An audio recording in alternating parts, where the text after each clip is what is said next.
I personally love new construction homes, but I also think this is a trap that could easily turn into $50,000 worth of mistakes if you don't have the proper guidance and just the proper understanding to make sure you know whether it's a good deal or whether this is actually going to work with you long term.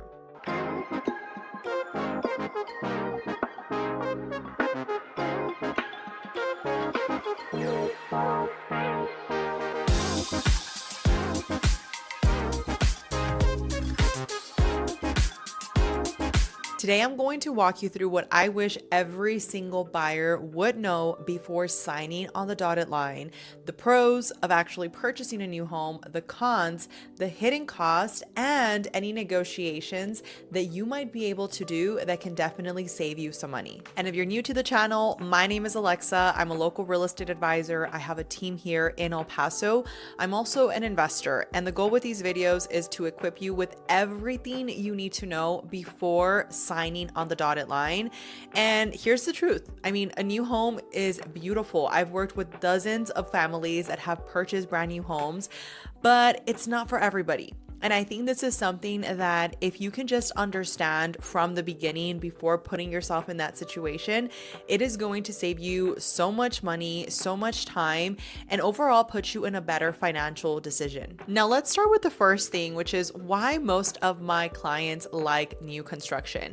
I would say that it's like a 50-50 when it comes to the client I talk to, whether it's I really want something new that's going to just feel clean and that nobody has lived in it. And I totally can relate to that. I am a bit of a weirdo. For me, I cannot, and it's okay, I'll be vulnerable with you guys.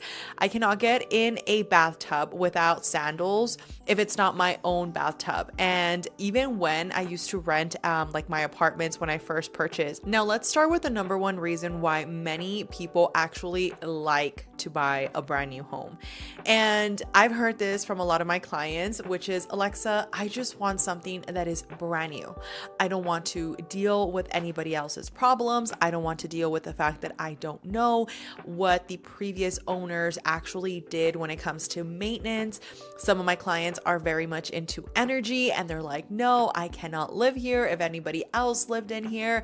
And I totally get it. And I'll be totally honest with you guys, like until I actually purchased my very first home where I knew that nobody else had lived in it, I would shower with sandals because I just didn't want my feet to touch where other people had their feet. Call me crazy, it's okay.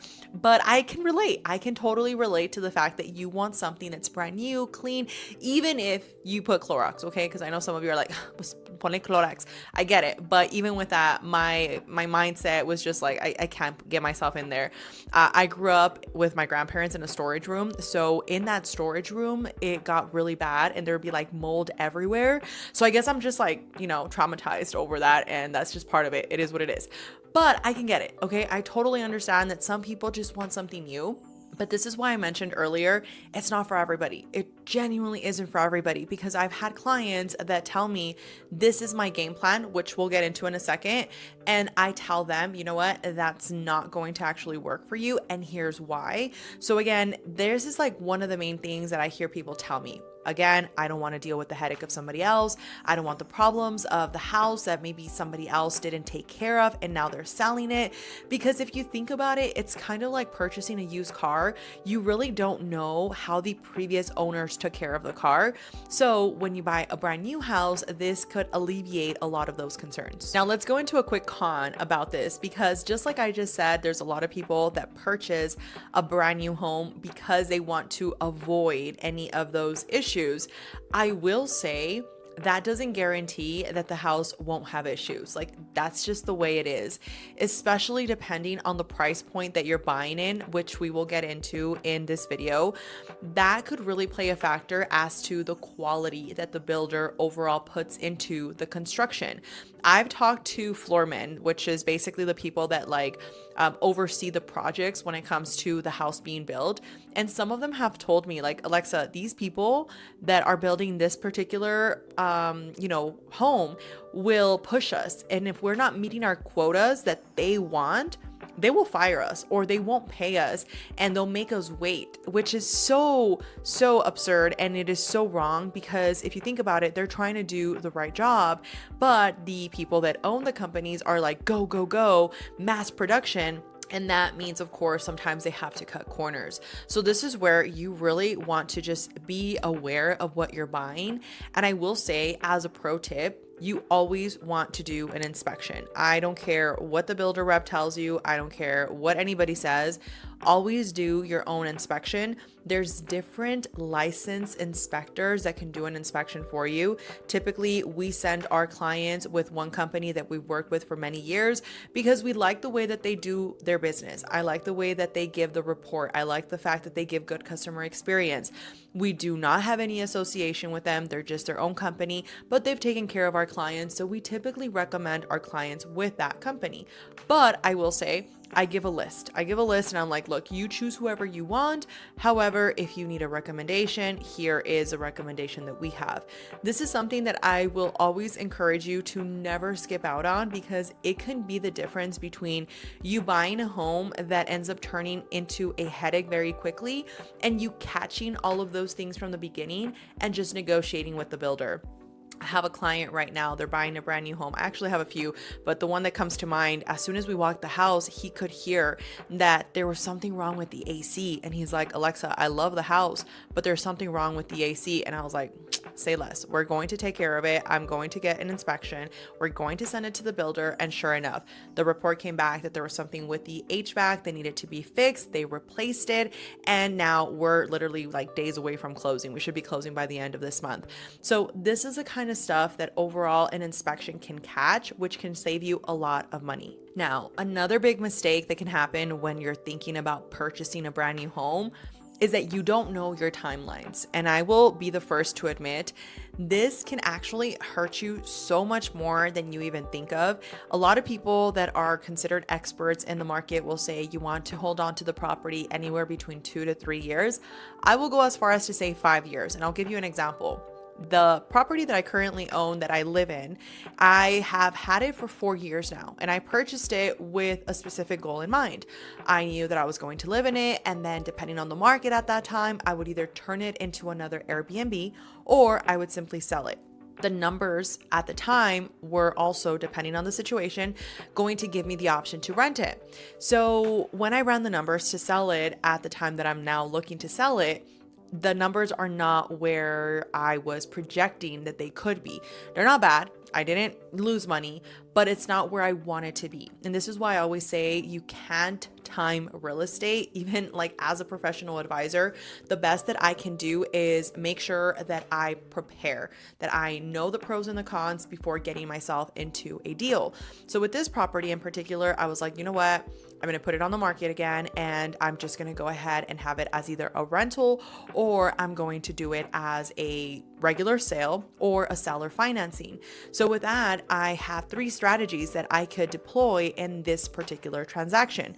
However, not everybody has the ability to do that. Not everybody has the ability to say, I'm going to keep the house and buy another one, or I'm going to rent it out, or I'm going to do an Airbnb situation. This is where making sure you know your timelines is so important, because if you purchase a home and you decide, hey, I'm actually going to be moving and now I need to sell it, you can be in a situation, as I've had some clients, where divorces happen, life happens, they can no longer, stay with that house. And now they're calling me a little bit too quickly to actually sell the home that we had planned to keep for at least 5 years.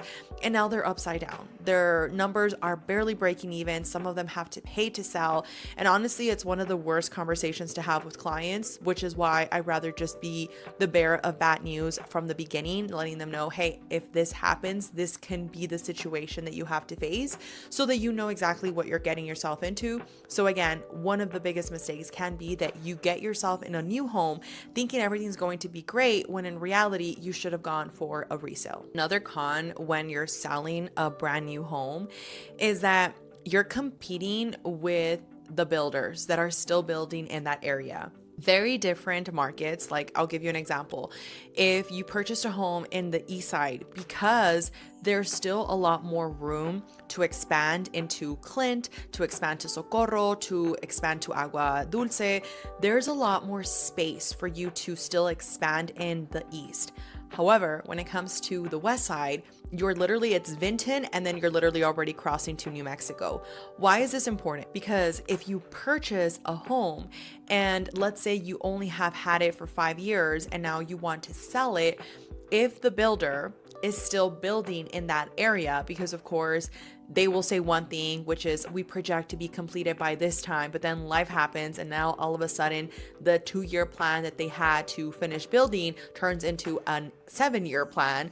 That could really affect your numbers. And this is where you want to just make sure that you understand that, because let me give you an example. Let's just say that you tell me, Alexa, I am interested in a new house. And I tell you, okay, Nancy, I have 2 houses. I have one house that is almost new, like it's 2 years, 4 years old. But then I have another house that is brand new. And in terms of price, yes, you're paying a little bit more for the brand new one. However, you're going to get incentives. And typically, I've learned this from some of my mentors, people don't necessarily care about the purchase price. They care about the monthly payment. And I don't think it's the wisest way to see it, but if it makes sense for you, I can understand that. I know some people are like, I'd rather spend another 20 grand and get the incentives from the builder, which is going to give me a lower monthly payment, than finance 20,000 less, but have a higher monthly payment. So that is something that you definitely want to consider.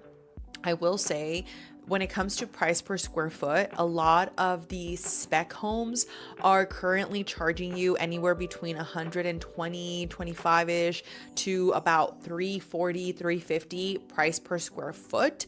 And if you look at the 340s, 350s, that's already the price of what a custom home could go for.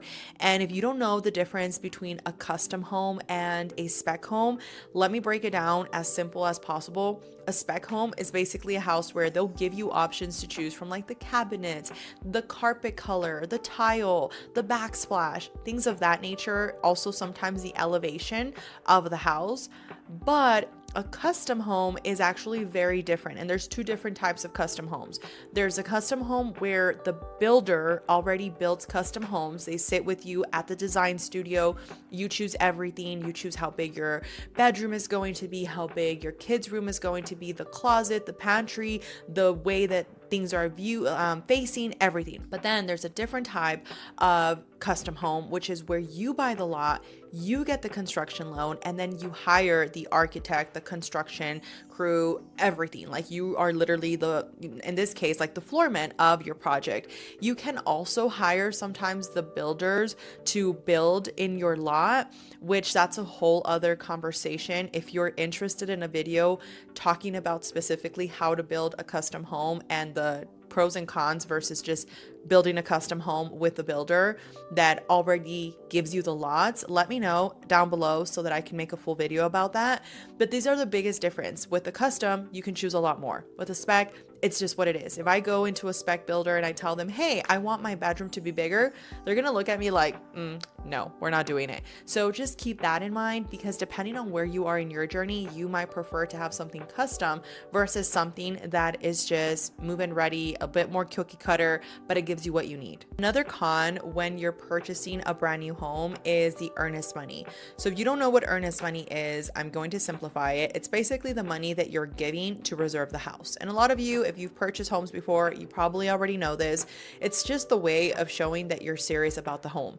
Depending on the price, typically they're going to require 1% of the sales price. So that's something to keep in mind. Some of them only require 500, some of them 1,000.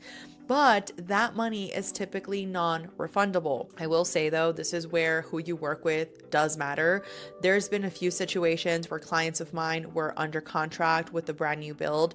Life happened. Unfortunately, they weren't able to proceed, and I was able to get their earnest money back. But I will say that's not the case with every builder. Some builders, they value relationships, they value their agents, they value keeping a client in, a good standing and looking out for them, because obviously things happen that are out of our control sometimes, and they'll give the money back. But a lot of them, the way they see it is, you made me take my house off the market for a month. Now you're not able to proceed. Cool, I'm not going to sue you to purchase it. I get the situation. However, I will keep your earnest money, because in that time that the house was off the market, I could have potentially had another person that purchased it. So that is something to consider. A lot of the times, this is also applicable with a resale home. Depending on the clause that your realtor is protecting you with, you won't be able to back out of that contract, and you will be liable to continue the transaction.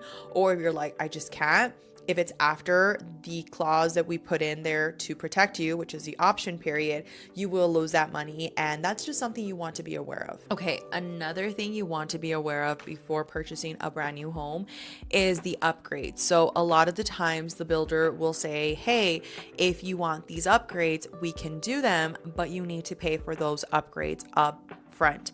And maybe to some of you, you're totally okay with that, but God forbid something happens and you're not able to proceed with the purchase of that brand new home, you will lose that money. Like, I'll give an example. When I purchased the house that I live in right now, I needed to get shutters. I wanted shutters. So I got the quote with them, and they were charging me, I think it was like 15,000 for all the windows. And I was like, no, thank you. So I went out, outsourced, and I got my people that did me the shutters, and I saved over $5,000. So it was a big difference. This is something that I will also share with you as a pro tip.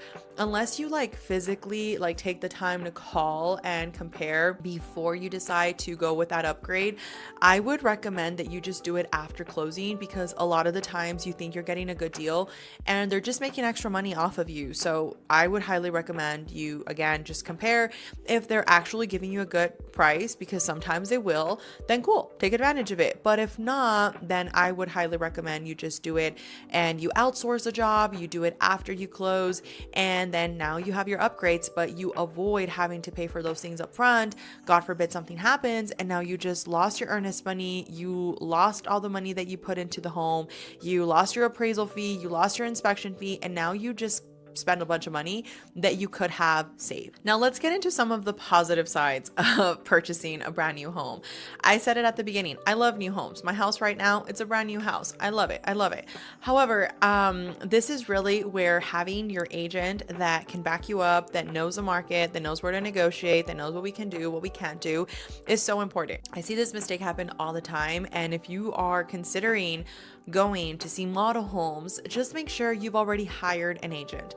Because let's just say you go into that one model home and you fall in love with it and you're like, oh my God, this is perfect. This is everything we've wanted, honey. Okay. What could happen is that because you don't know the market, and even though you might be thinking, I know the market, Alexa, I've done this 3 other times. Look, I get it. But just because I have, perfect example, my washer gave out on me.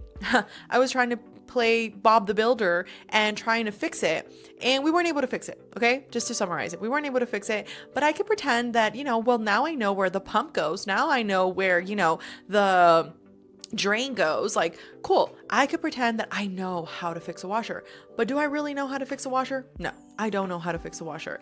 It's the same thing that happens when people are trying to act as an expert when it comes to something that they're doing because they saw one video, they saw one relative do it, they watched a video on YouTube, whatever it is for you, and now you feel like you are the pro. Look, to each their own, but I would not perform surgery on myself just because I read a book that was explaining to me how to do a surgery.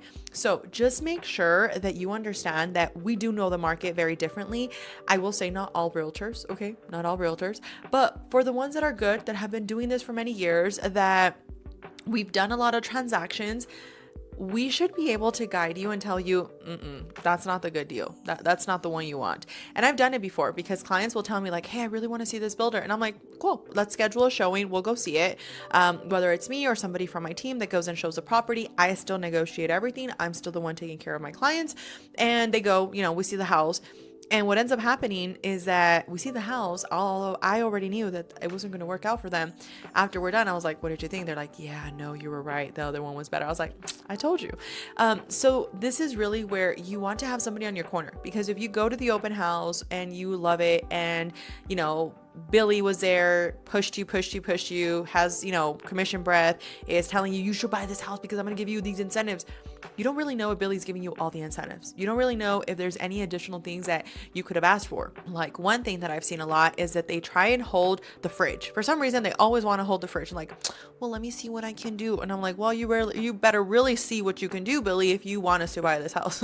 So this is important. And I will say relationships matter. I will say this all the time because I have a lot of my builder reps that just know like Alexa is not going to play around. You better give us all the deals that you can do, because if not, we're going with somebody else. So just make sure that you understand that, yeah, you can go into an open house and see the house. Like, let's just say you really just want to go without your realtor and you just want to like be by yourself with your hubby or with your dog and walk the house. Cool. But don't make an offer without your realtor. Make sure that you let them know, I am already taken. I already have an agent. And when they try to mock your agent, because they will say that, like, oh, well then why isn't your agent here with you? Be like, because I didn't tell them and I wanted to come by myself. Because it will happen. It's been funny. Some of my clients that have become really good friends will tell me like, hey Alexa, we wanted to see a house, but we didn't want you to come with us. We just wanted to see it by ourselves. We didn't want to bother you. And I'm like, you're not bothering me. Stop saying that. They're like, no, but we just came by ourselves. And the agent was trying to tell us that, why weren't you here with us? That you must not be a good agent. And we just told him, no, she's a great agent. We're the ones that didn't tell her. I think it's just so cute and so funny. So again, just make sure that you don't sign anything without your agent. Again, if your agent is doing the work, if your agent hasn't been doing the work, first of all, fire them. You should find another one. And I have a video on questions to ask a realtor before hiring them. So I'll have my team link it down below, but just make sure that the person you're working with actually has your best interest in mind and they're taking the time to show you the inventory out there before you sign on the dotted line. Now let's get into another con of purchasing a brand new home. Because we talked about the incentives earlier, I want to really harp on the fact that when you're buying a new home, depending on the builder, they will make you change lenders. And if you like your lender that you're with right now, that is something you really want to consider. I will say some of the builders I've worked with have worked with my clients and said, okay, we know that the lender that Alexa has recommended you with will get the deal done. Cool. We'll let you stick with them and still give you assistance with closing costs. But there's been some situations where the builder will just say no, like, I don't want to work with another lender. And typically it's because they're in cahoots with each other, not in a bad way, but real estate business, any business in general, like you need partnerships. And a lot of the times lenders have partnerships with builders. And if the builder makes the client go with their lender, then they help them out with some type of like breakdown when it comes to incentives, so that it could really help the builder incentivize more buyers to buy a house with them. But then the fees that are associated with that, the lender is basically waiving for them to kind of like keep this relationship going. And I will say a lot of the times it's not the best lenders. And it really is something that it's unfortunate, because some of them they know that they're getting spoon-fed deals and they don't take care of the client as much as somebody like us that we're earning our client's business and we go out there and, give value so that they want to work with us. That can be something that could be a deal breaker. But as long as you, again, still have your agent, we should be able to communicate with that other person to just really ensure that they're not going to take advantage, that they're not going to add any additional fees that they shouldn't be, that they're communicating with you. I had one client actually recently, they were moving from Washington and him and his family, his kids were coming. They never saw the house in person until they finally saw it in person with me, because I helped them with everything from them, again, relocating over here, but never actually being here in El Paso, military family. And when I finally met them and they were able to see the house in person, I was just so happy that they actually liked the house. Like, obviously that's a big deal, right? But anyways, they were trying to charge him to extend the rate that they had locked, because they were trying to force him to like close by a certain date. It was one of the preferred lenders from the builder. And I just talked to them and I was like, hey, like, this is not going to happen. You're going to need to absorb those fees, or what do we need to do about this? And thankfully we were able to save him money with that. It was like over $1,000. So this is just the kind of stuff that you want to make sure that you're very, very mindful about, because that can turn into a con if you're not prepared. Now, another con as well is landscaping. A lot of you guys think that landscaping is going to be provided by the builder, and they only provide the front landscaping depending on the builder. Some of my clients have actually purchased homes with pools already in the backyard. So that is something that, depending on the builder you're purchasing with, they can do that. But overall, they will only do the front landscaping, and depending on the builder, they will give you like upgrades, premiums on your landscaping, which is something that you just want to keep in mind so that you understand that it is something you want to budget for so that you're not caught off guard. Now, the last mistake that you can do when purchasing a new build is making it too specific to you. Listen, I get it. It's your home. You want to make it beautiful. You want it to scream you, right? But just think long term, because if you're, let's say, choosing cabinets that are pink and floors that are black, especially if it's a custom home, that could end up being very difficult for your realtor to sell later down the road. And although you're probably inclined to say, Alexa, I'm going to keep this house forever, there is a time that inevitably we kick the bucket and then your kids have to sell it, or whoever you leave it to. So just keep that in mind. I've seen it happen many, many times where people want to sell a house that is like very specific to their taste. And again, hey, that's your house, you're paying for it. But just keep that in mind, because ultimately when it comes time to sell, you might end up being in a situation where you're not happy with the outcome because not everybody is loving the colors and the styles that you chose. So, should you buy a new construction home? Maybe. Some buyers are absolutely going to know this is the right choice for them. For others, purchasing a resale home with existing equity may be a better financial decision. The important thing is understanding every piece of the puzzle before signing. So if you're thinking about buying a new construction home in El Paso, these are definitely things you want to consider. And with that being said, I just want to say thank you for hanging out with me today. If you are in the market to purchase or sell real estate in El Paso, feel free to send us a message. We have all of our contact information down below, and we do have agents throughout the US. I get this question a lot. People that will say, Alexa, we really like the way that you explain things, the way that you just come through and, are very direct. We would like to work with somebody from your team, even if it's not in El Paso. Send us a message. We have people in California, LA, New York, you name it. So if you are relocating to another city and you would just like some assistance with that, we would be honored to serve you in that process. And with that, we do have free resources, whether you're relocating to El Paso, buying or selling, all of them are linked down below. And with that, again, thank you for hanging out with me today, and I will see you on the next one.